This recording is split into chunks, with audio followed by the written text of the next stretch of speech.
खुदा जानता था कि इस देश में सबसे ज़्यादा बहादुर कौन लोग हैं। खुदा ने इसीलिए सबसे पहले उन्हीं बहादुरों को इस लड़ाई की जिम्मेदारी सौंपी है। तमाम लोगों को अपने साथ लेकर चलने के लिए अपने दिल को उतना ही बड़ा करना होगा जहाँ जितना बड़ा परम पूज्य बाबा गुरु नानक का दिल था। कि दिल बड़ा न होता तो वो मक्के भी न जाते, वो बगदाद शरीफ भी न जाते, वो अरबी ज़बान के बहुत बड़े विद्वान और कवि न बनते, वो कुरान शरीफ को न पढ़ते, वो करतारपुर में मस्जिद न बनाते। अब घर से निकलो, अब घर में बैठने का वक्त नहीं है। अब भारत की तकदीर के बदलने का वक्त है और भारत की तकदीर बदलेगी तो विश्व की भी तकदीर बदलेगी।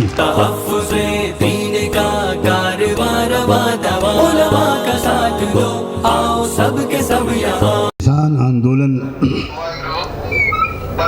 को ऑर्गेनाइज करने वाले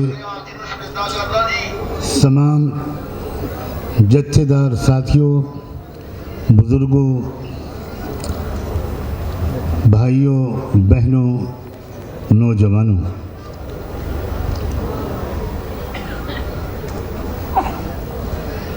मैं इस वक्त यहाँ आपके पास भारत के तमाम गरीबों, मज़दूरों, किसानों और मुसलमानों का मोहब्बत भरा सलाम पेश करने के लिए आया हूँ। अस्सलामु अलैकुम। वाहिगुरु जी का खालसा, वाहिगुरु जी की फतेह। मैं आपसे सच कहता हूँ, जब से 2 साल पहले मुझे दरबार साहब जाने का अवसर प्राप्त हुआ था और मैंने वहाँ कुछ क्षण बिताए थे, उस वक्त मुझे मेरी आत्मा को ये महसूस हुआ था कि इस भारत के मज़लूमों को जो नई आज़ादी मिलेगी उसकी शुरुआत दरबार साहब से होगी। बाबा गुरु नानक जी की शिक्षाओं से होगी, गुरुवाणी से होगी। और जब ये गुरुवाणी और कुरान एक साथ मिलेंगे तो उस वक्त भारत को एक नई आज़ादी मिलेगी। मेरे बुजुर्गों, मेरे भाइयों, मेरी बहनों, मेरी माँ, नौजवानों, मैं आपको बधाई देता हूँ और ये बात साफ शब्दों में कहना चाहता हूँ कि ये 3 काले कानूनों के खिलाफ सिर्फ लड़ाई नहीं है, ये आज़ादी की लड़ाई है। आप आज़ादी की लड़ाई के सूरमा हैं। आप इस देश को जो बड़ी मुश्किल से आज़ादी जिसको दिलाई गई थी वो दोबारा ग़ुलाम बना लिया गया, लेकिन भारत ग़ुलाम बनने के लिए पैदा नहीं किया गया है। भारत के अंदर जो क्षमता है, भारत में जो रूहानियत है, भारत में जो आध्यात्मिकता है, भारत के अंदर जो सलाहियत और पोटेंशियल है, वो इसको दुनिया का लीडर बना कर रहेगा और भारत को दुनिया के नेतृत्व के पोजीशन तक पहुंचाने के लिए मुझे ऐसा लगता है खुदा ने आपको चुना है। ये तीनों कानून, कहा जा रहा है कि आज तक किसी ने कुछ बताया नहीं कि इस कानून में काला क्या है। मुझे नहीं लगता कि काले कपड़े को बारे में कौन क्या बताए कि इसमें काला क्या है, वो तो पूरे का पूरा काला है। इन 3 कानूनों को बनाकर इस बात का पूरा इंतज़ाम किया है भारत की सरकार ने कि हमारे हज़ारों लाखों किसान भाइयों की खून पसीने से जो अन्न पैदा हो वो 2 व्यापारियों की तिजोरियों में बंद हो जाए। इस बात को समझने के लिए किसी ज़्यादा ज्ञान की ज़रूरत नहीं है। ये कोई रॉकेट साइंस नहीं है।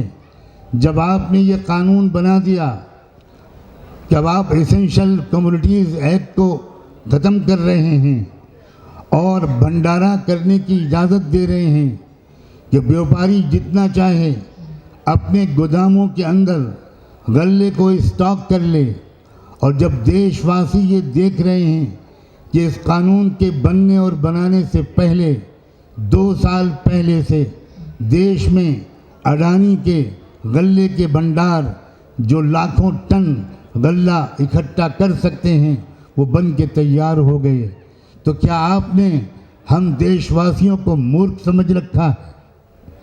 क्या आपने हम देशवासियों को अंधा, बहरा और गूंगा समझ रखा है? देश अब पूरी तरह समझ गया है। मैं आपको यकीन दिलाता हूँ, भारत की तमाम मस्जिदों के इमाम, भारत की तमाम मस्जिदों के विद्वान और उलमा, भारत का एक एक मुसलमान पुरुष और नारी, एक एक नौजवान, ओबीसी के लोग, SC ST के लोग, लिंगायत के लोग, सारे मजलूम और गरीब समाज के लोग इस वक्त आपके साथ शाना बशाना इस लड़ाई में आपके साथ हैं। संयुक्त किसान मोर्चे को पूरे भारत के 115 120 गरीब आवाम की तरफ से सलाम कबूल कीजिए। आप से मैं भारत की ज़मीन की तरफ से, भारत की आत्मा की तरफ से, भारत के गरीबों की तरफ से, भारत के यतीम बच्चों की तरफ से, भारत के मजलूमों और हैव नॉट्स की तरफ से आपसे ये विनती करने आया हूँ कि किसी कीमत पर आपको हिम्मत नहीं हारनी। खुदा जानता था कि इस देश में सबसे ज़्यादा बहादुर कौन लोग हैं। खुदा ने इसीलिए सबसे पहले उन्हीं बहादुरों को इस लड़ाई की जिम्मेदारी सौंपी है। आप बहादुर हैं, आप बहादुरों की औलाद हैं। आपके गुरुओं की तारीख, आपकी अपनी हिस्ट्री, आपका अपना इतिहास का एक एक पन्ना गवाह है कि आज तक कभी आपके किसी परिवार में कोई बुज़दिल और कोई बेवफा नहीं पैदा हुआ।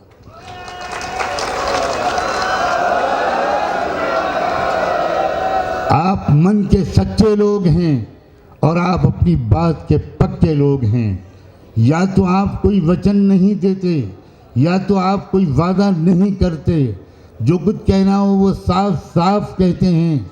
मैं बचपन से कितने ही सिख परिवार मेरे बड़े भाई के दोस्त थे, इसलिए मेरा अपने सिख भाइयों के परिवारों के साथ बहुत निकट संबंध था। मैंने शुरू ही से उनके अंदर देखा कि मक्कारी, झूठ और अंदर कुछ और बाहर कुछ, ये सिख समाज में ये बीमारी नहीं है।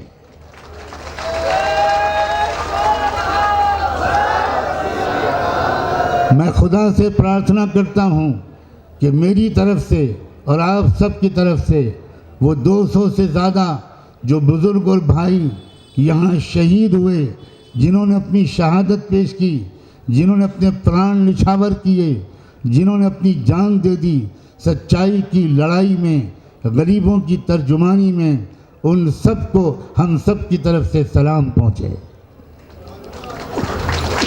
ये शहादत बेकार जाएगी ऐसा कोई सोचेगा तो ये उसका मूर्खपने की अलामत है और महापाप है।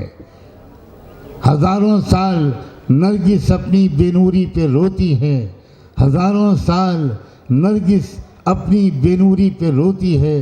बड़ी मुश्किल से होता है चमन में दीदवर पैदा। खुदा के यहाँ देर हो सकती है, अंधेर नहीं है। इस देश को न्याय मिलेगा, देश के गरीबों और मजलूमों को न्याय मिलेगा। शाबाश है उन लोगों को जिनकी कोशिशों के नतीजे में ये न्याय मिलेगा। आप सबका नाम मुझे ऐसा लगता है और आपके समस्त परिवार वालों का नाम, तमाम किसानों और मजदूर भाइयों और बहनों का नाम उन बहादुरों की फहरिस्त में लिखा जा चुका है जिनके ज़रिए से व्यवस्था परिवर्तन होगा और न्याय स्थापित होगा।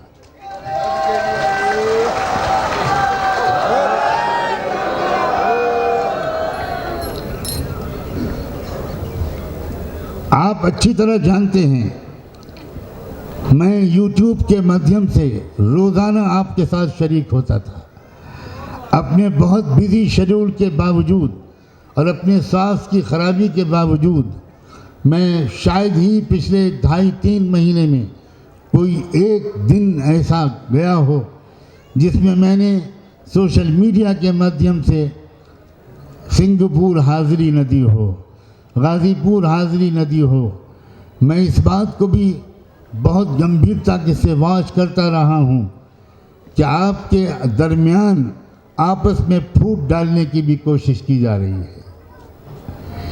ये फूट डालने का जो षड्यंत्र है ये आज़ादी के पहले से चल रहा था, आज़ादी के बाद ख़त्म होने के बजाय और ताकतवर हो गया और उसकी वजह से वो समस्याएं देश में उभर कर आ गईं जो असली देश की मूल समस्याएं नहीं थी। यहाँ के रियल इश्यूज़ नहीं थे। कहीं मंदिर मस्जिद की लड़ाई, कहीं इस बात की लड़ाई कि अलीगढ़ मुस्लिम विश्वविद्यालय के नाम से मुस्लिम शब्द निकाल दिया जाए, कहीं इस बात की लड़ाई कि बनारस हिंदू यूनिवर्सिटी के नाम से हिंदू के शब्द निकाल दिया जाए। देश की असली समस्याएं गरीबी है, महंगाई है, किसानों को फसलों की सही कीमत का न मिलना है। अगर आप ये कहते हैं कि एमएसपी था, एमएसपी है और एमएसपी रहेगा तो एमएसपी के बारे में कानून के बनाने में आपको क्या रुकावट? इसका साफ मतलब ये है कि आपके इरादे अच्छे नहीं हैं। जब थोड़े दिनों के बाद आपको ये बात याद दिलाई जाएगी कि आपने सदन में खड़े होकर कहा था, फ्लोर ऑफ द हाउस में कहा था कि एमएसपी था, एमएसपी है और रहेगा, तो आप दो में से कोई एक कह देगा कि वो तो जुमला था। मेहरबानी करके अब इन जुमलों को दफन कर दीजिए गंगा में, जमुना में। इन जुमलों से देश अब बेवकूफ़ नहीं बनेगा। हम इस बात का इतराफ़ करते हैं कि हमारे बहुत से लोग गलती कर गए थे और उन्होंने आपको वोट देकर भारत की सत्ता पे बिठाया था। ये तो तब हम मानेंगे जब ये साबित हो जाएगा, जब वाकई भारत के इतने लोगों ने आपको वोट दिया था। लेकिन आप ये बात नहीं मान रहे। पूरे विश्व में ये बात फैल चुकी है कि आप जेन्युइन वोटों से नहीं जीते थे, आप ईवीएम के ज़रिए जीते थे। अब देश में जागरूकता फैल रही है और ये किसान आंदोलन, मेरा दिल ये गवाही देता है और आपके रोशन चेहरे, आपकी बहनों की आंखों के आंसू, आपके जज्बात, आपकी पेशानी पर चमकती हुई लकीरें इस बात की गवाह हैं कि अब आप इस देश की व्यवस्था बदलने से पहले चैन से नहीं बैठेंगे। मैं आपको इस बारे में बधाई देता हूं कि आपके ने अपने कंधों पर बहुत बड़ी जिम्मेदारी ली है। आपके कंधे मजबूत हैं, तभी खुदा ने आपके कंधों पर ये जिम्मेदारी डाली है। अब आपको समस्त देशवासियों को, समस्त गरीबों को, समस्त मजलूमों को, तमाम अल्पसंख्यक समाज के तमाम लोगों को अपने साथ लेकर चलने के लिए अपने दिल को उतना ही बड़ा करना होगा जितना बड़ा परम पूज्य बाबा गुरु नानक का दिल था। अगर परम पूज्य बाबा गुरु नानक के दिल बड़ा ना होता तो वो मक्के भी न जाते, वो बगदाद शरीफ भी न जाते, वो अरबी ज़बान के बहुत बड़े विद्वान और कवि न बनते, वो कुरान शरीफ को न पढ़ते, वो करतारपुर में मस्जिद न बनाते। ये उनके बहुत विशाल हृदय का एक जीता जागता सबूत है। और वो वक्त आ गया है कि अगर हम पिछड़ गए थे या हमें किसी ने पिछाड़ दिया था तो अब हम फिर एक दूसरे से गले मिलें। और सिर्फ गले नहीं, हमारा शरीर नहीं मिले, हमारे दिल मिलें, हमारी आत्माएं मिलें, हमारे जज्बात मिलें, हमारी ज़िंदगी का उद्देश्य मिलें।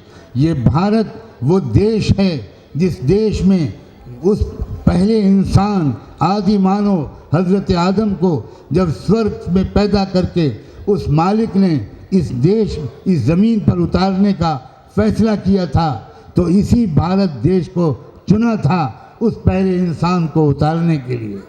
हमें गौरव है कि हम उस देश के वासी हैं। ये देश तहजीब का मुल्क था, मोहब्बत का मुल्क था, प्रेम का मुल्क था, भाईचारे का गहवारा था। दुनिया में इसकी मिसाल दी जाती थी। गंगा जमनी तहजीब यहाँ का एक मुहावरा था।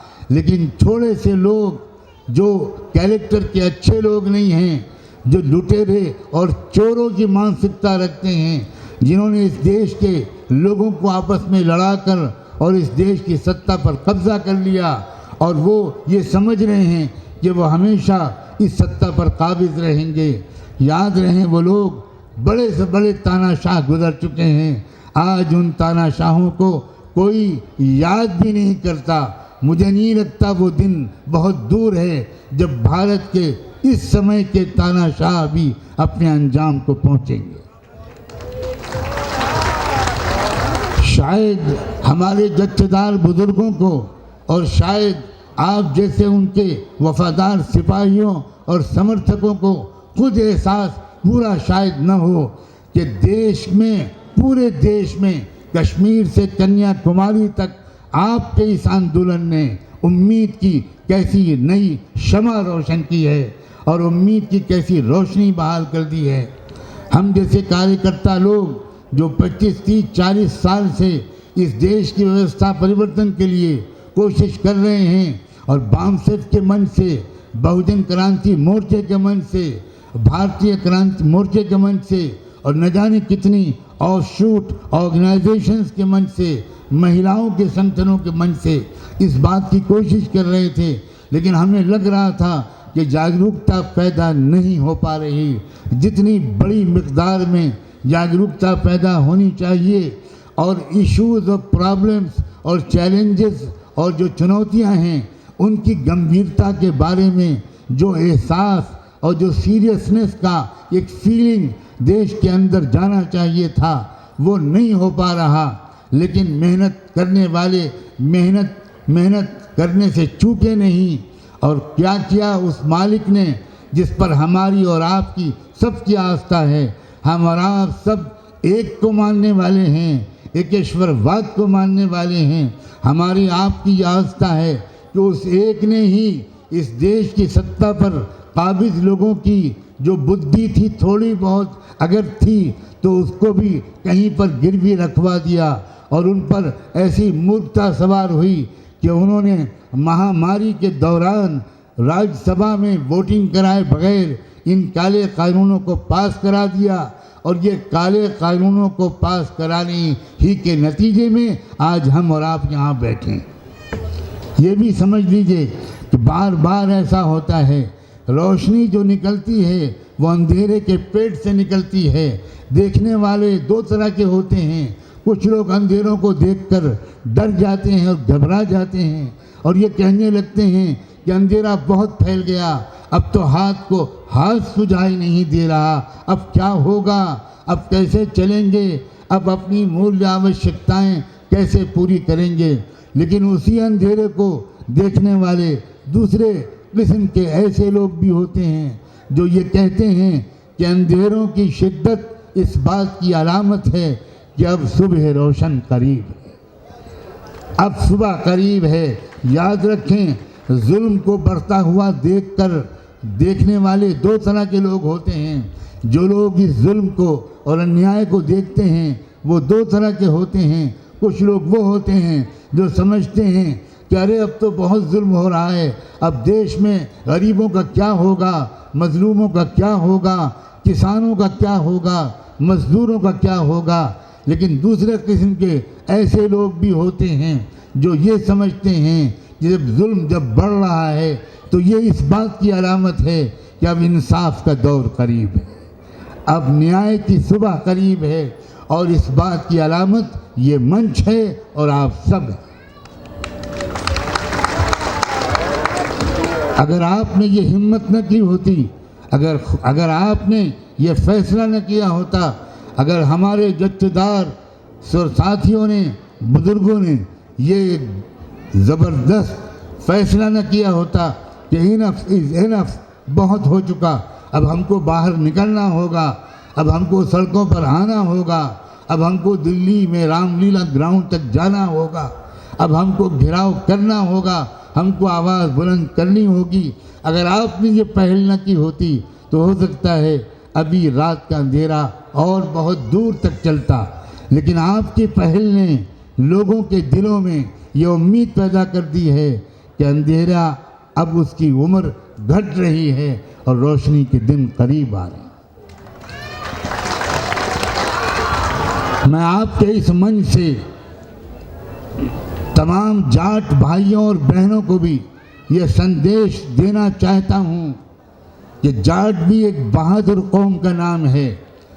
आपने और जाट भाइयों और बहनों ने ख़ास तौर पर जब आपने ये बेड़ा उठाया और पहल की तो सारा देश जात और धर्म की तमाम बाधाओं को पीछे करके आपके साथ आ गया।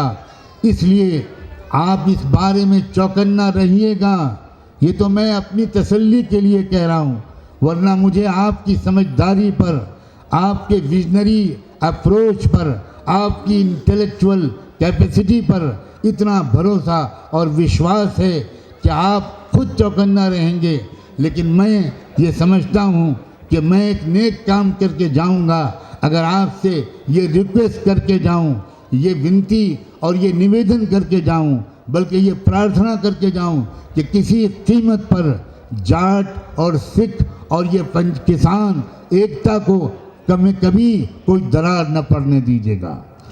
ये किसान ही इस देश की असल ज़ुबान था, किसान ही इस देश की असल शक्ति थी और शक्ति है और शक्ति रहेगी।